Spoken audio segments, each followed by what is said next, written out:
Hi, I'm Susan Lingle. I'm a faculty member in the Department of Biology.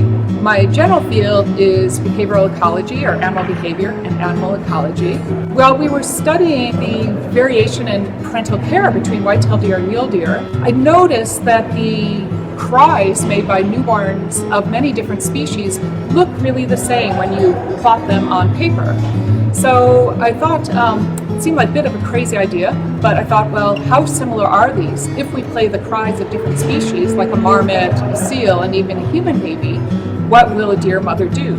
So my students and I went to the McIntyre Ranch, where we still do field work, and played these sounds to deer mothers, and we found that they respond to the cries of all these different species pretty much just as they respond to the cry of their own species. So this means they'll run to the speaker and they'll show protective behavior as though they're trying to defend their own fawn. When we hear the sound of a puppy or a cat or even a baby seal, we think, oh, right, we're humans, we empathize. But our study suggests that this isn't just a reflection of human empathy, but that other animals share the same sensitivity to the cues emitted by infants. We're continuing work with the deer to find out what it is about the cry that's the same across species and that leads parents to respond. We've also started some work with humans where we do the same kind of experiment, except in this case we find out how they react emotionally. And we can find out physiological and neural responses in the human as well to find out whether they're really responding exactly the same way to the cries of these different species. It allows people to potentially diagnose conditions in infants that may have an atypical cry rather than a typical cry. Caregiver behavior, the response of mothers and fathers can vary quite a bit depending on the cry. So it allows us to help the caregivers as well as the infant if they're not sort of sending the proper cues to each other. So we're trying to obtain funding to bring this postdoc fellow and to allow other studies that have been sparked from this initial finding.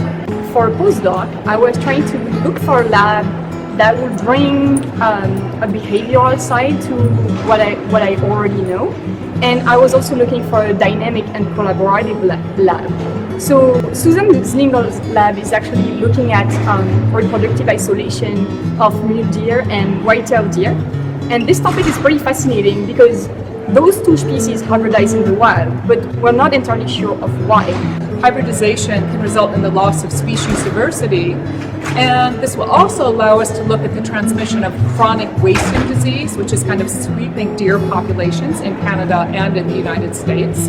So all the students coming out of our lab have been really successful in obtaining jobs, say with Manitoba Conservation, consulting firms in town, the Assiniboine Park Zoo, or in attaining really competitive placements in graduate study programs. Right now, we're a bit handicapped by lack of funding. I'm sort of trying to bridge this gap by paying some people to get things started, paying some people kind of out of my own finances, but obviously I can't sustain this in the long run. Funding would allow us to conduct the fieldwork, maybe put GPS collars on the deer so that we can see exactly in what kind of locations they meet. We've received some very generous contributions from individuals and from organizations this year, and I want to thank those donors very much. We're looking for people who might be interested in developing a partnership, for example, to support a graduate student or a postdoc fellow in part or in full. I also invite you to make a donation, no matter how small, it can make a tremendous difference.